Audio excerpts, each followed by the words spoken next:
Swadika, very good evening and welcome to Thai PBS World Tonight. Good evening as well. And kicking off the program with the economy, and as we know that because of the dragging situation in Ukraine, for example, that has actually driven certain prices, especially fuel prices, and subsequent price hike in other goods being transported around the world as well. And not some good news where the government subsidy on certain fuel prices in Thailand will actually come to an end by the end of this month, which means that we can expect actually higher oil prices in May.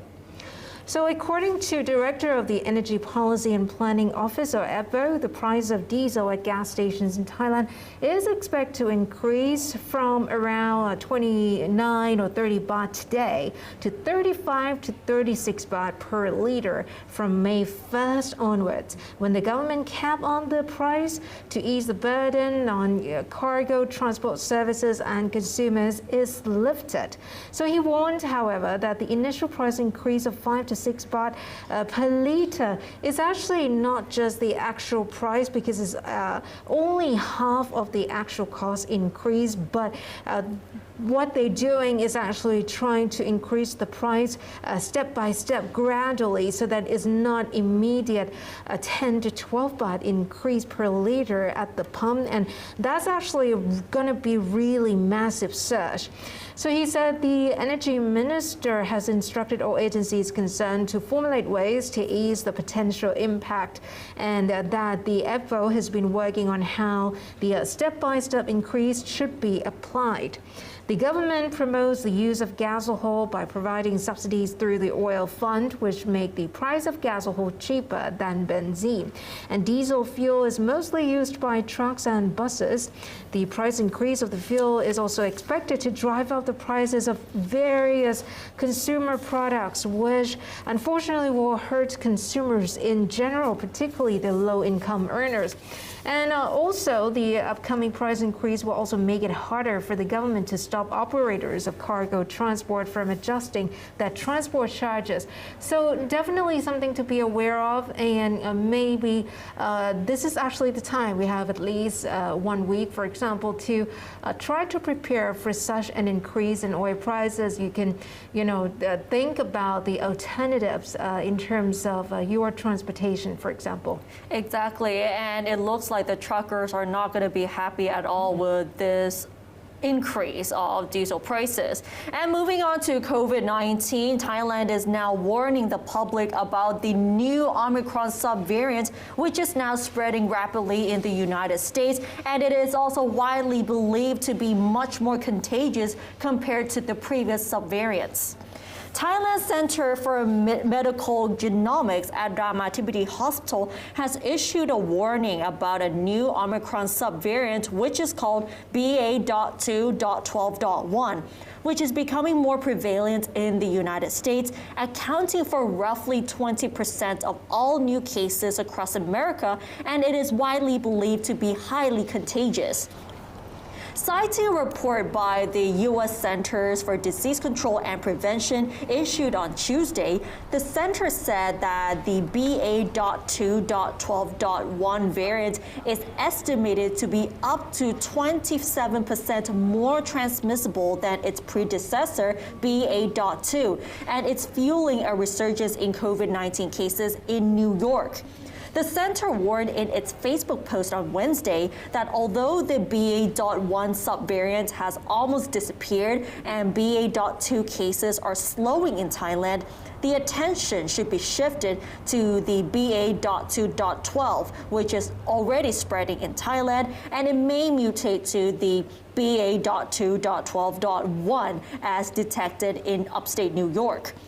And apart from the United States, cases of this variant has also been detected in the United Kingdom, Australia, Israel, Denmark, as well as in Austria.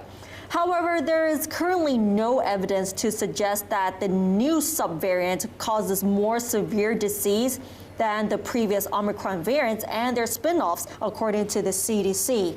The center's warning corresponds with an advisory from a virologist at the National Center for Genetic Engineering and Biotechnology, or biotech, that says with the increase of overseas arrivals in Thailand, there is a likelihood that the BA.2.12.1 subvariant will arrive soon.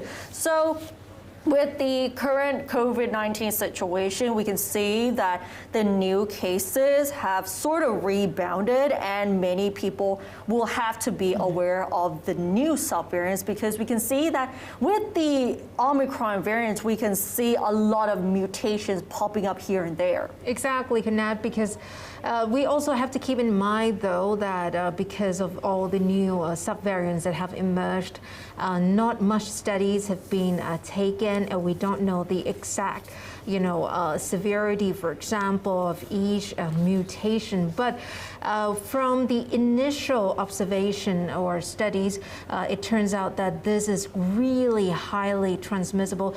Of course, we don't know about the severity, but it doesn't hurt also to actually really be prepared and keep in mind that actually no infection is probably just the best. Exactly, and we hope that one day we will have zero COVID-19 infections in Thailand, even though it's going to take a very long time. Exactly. And moving on now to politics, just imagine if you go and try to renew your passport, Kunat, for example, and actually it doesn't work, that you're actually told that you can't. You are specifically single out and being banned from doing so. And this is something that the progressive movement's Pannika Wanich was facing as well when she learned that she could not, because of a police order actually, in terms of a charge against her and her colleagues in the progressive movement concerning a sedition charge.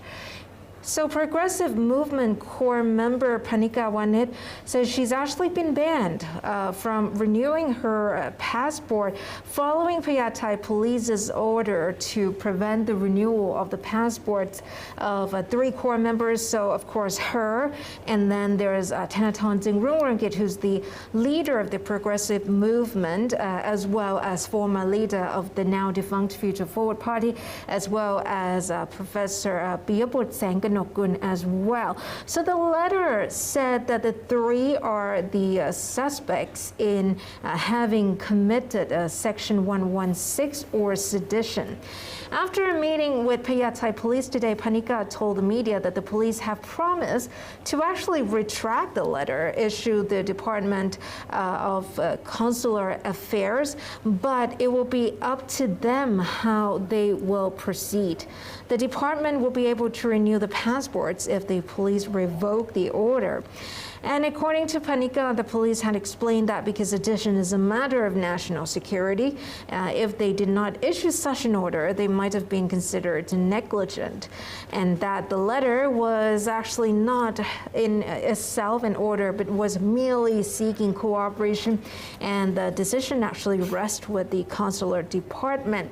So Pannika was telling the media that it was actually really surprising for her, because for the past few years there have been several thousand political complaints, and she was wondering if everyone facing such a complaint, having complaints filed against them, are actually having their passport rights suspended as well. And what about their rights to travel? Because this means that when you have police complaints, it doesn't mean that they are prosecuted yet. The prosecutors will have to take some time to study the case, and then if they decide to indict, then there might be some court condition that they have to be detained, or if the court, whether or not the court will allow them to travel outside the country. But this has not reached that stage yet. So basically, Pannika was just asking if this kind of police action was an act of discrimination against those charged with political crimes, such as her and others who even criticize the government. And to give you a bit of a background, the 3 core leaders of the progressive movement were charged with offenses under Section 116 after former monk Suwit Thongprasert, better known as Puttha Isara, who led the pro-government protests, complained that the trio committed sedition when they were members of the Future Forward Party, which is already defunct. And prosecutors will announce their decision whether to pursue the cases on May 19th. And to be honest, Pannika had a good point right there, whether it's actually discrimination against those who openly criticize the government, because when you're about to get your passport done and then you were told that you couldn't because you were suddenly charged with sedition, that would be shocking for many people as well. And now let's move on to another political story. Chiang Mai court ordered the election commission this morning to pay about 70 million baht in compensation, including interest, to former Pheu Thai MP Surapon Kiatchayakon after it damaged its reputation by ruling to discount his election result on the grounds of alleged vote buying.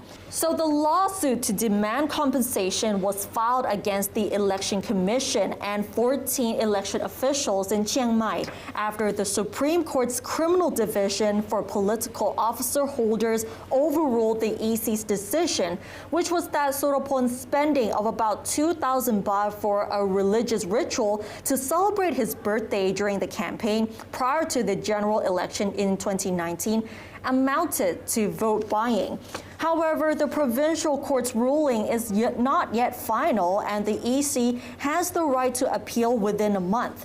At a press conference this morning in Chiang Mai, Surapon, who has previously won 8 elections in Chiang Mai, said he is pleased with the verdict because he has finally been accorded the justice that he deserves after being robbed of the chance to be elected in the previous election. He also said that he will still contest in the next general election under the banner of the Pheu Thai Party.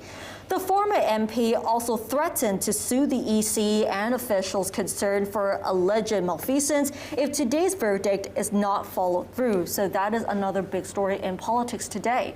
Exactly. Well, now moving on to something rather interesting or bizarre or even worrying, which is quite a mysterious disappearance that has been widely reported in Thai media about a disappearance of a whole family of 4 people. So actually as the father, the mother, and 2 young children.